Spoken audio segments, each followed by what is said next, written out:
me in any way, shape, or form until this absolute moment.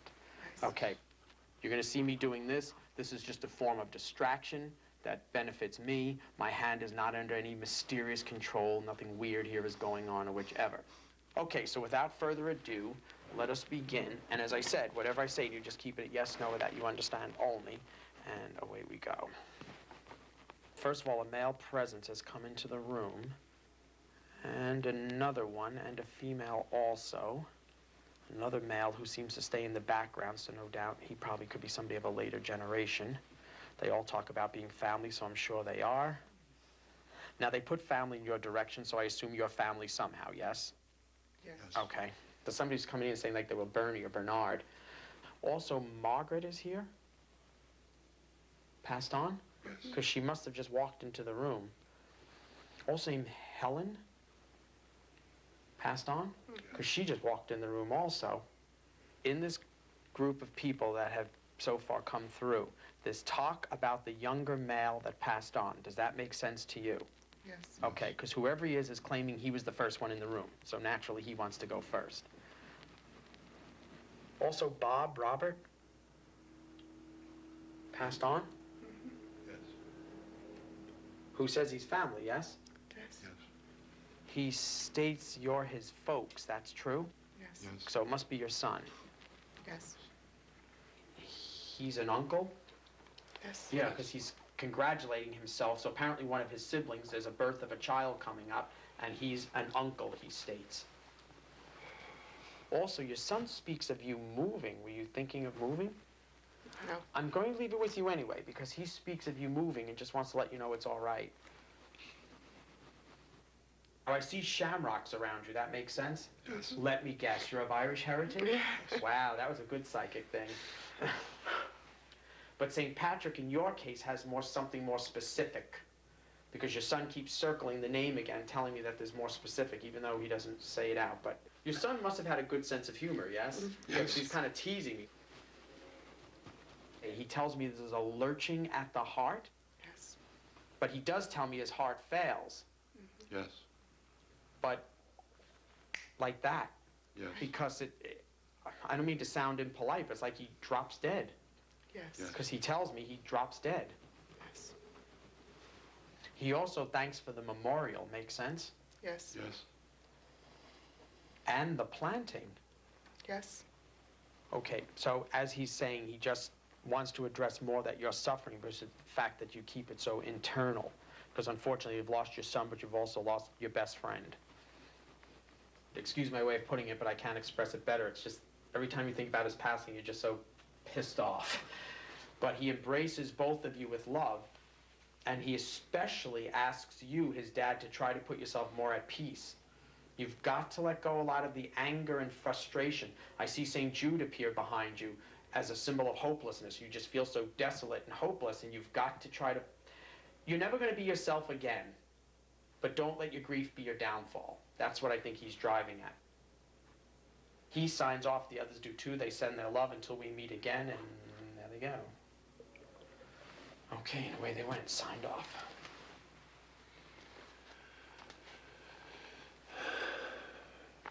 I felt that he was talking to me.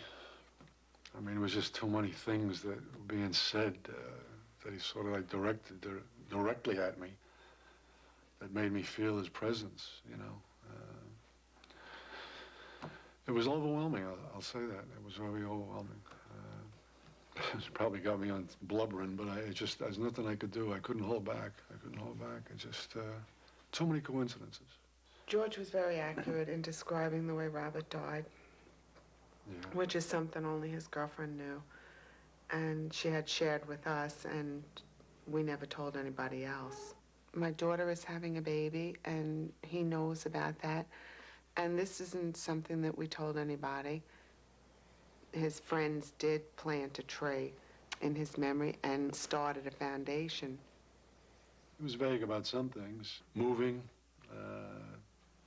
we're not moving, unless, like, maybe he thinks to move on in terms of how we feel in our grief and stuff. But I'm not sure about that either. A good day? No.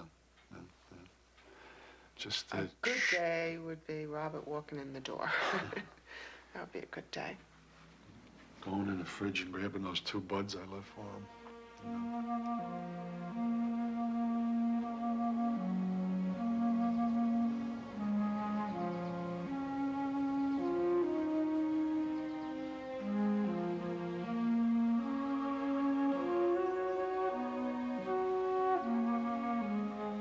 The human being is both particle-like, individual-like, here and now, and wave-like, extended throughout space and time. And so are my loved ones, wave-like and extended throughout space and time. So we, human beings, when we become close to each other, overlap and combine like waves overlapping on a pond. And we get written into each other. My beloved grandmother is woven into my being. And I laugh as she laughed, I cry as she cried, she is part of me. Which means that we guarantee each other a kind of immortality.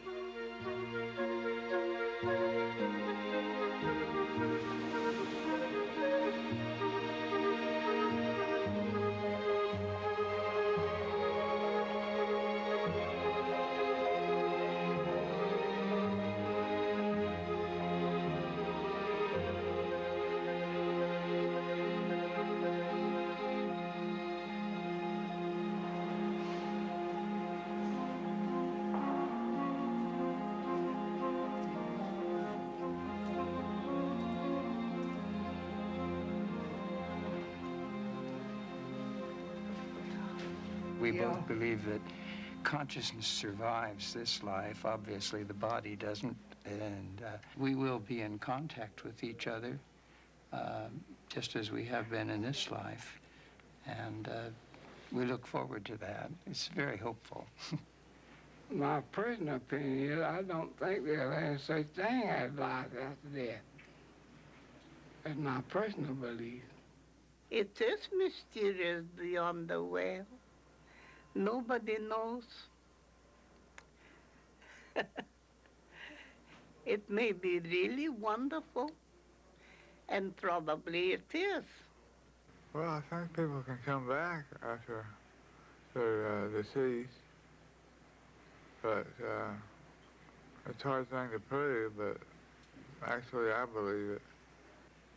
I dream about my mother all the time, so I know she's around. I think I'll see her pretty soon when I die. We'll get together. It's stupid to be afraid of death. Death is a pleasure.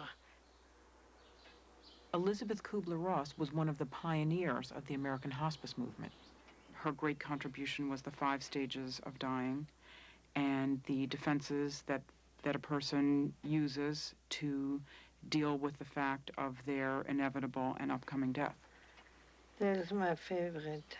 She currently is living in Arizona. She has suffered a series of strokes, but she is still writing and still conducting her research.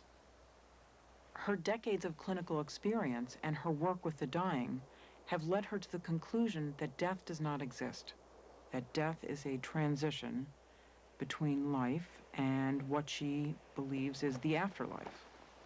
This work has been extremely controversial, to say the least.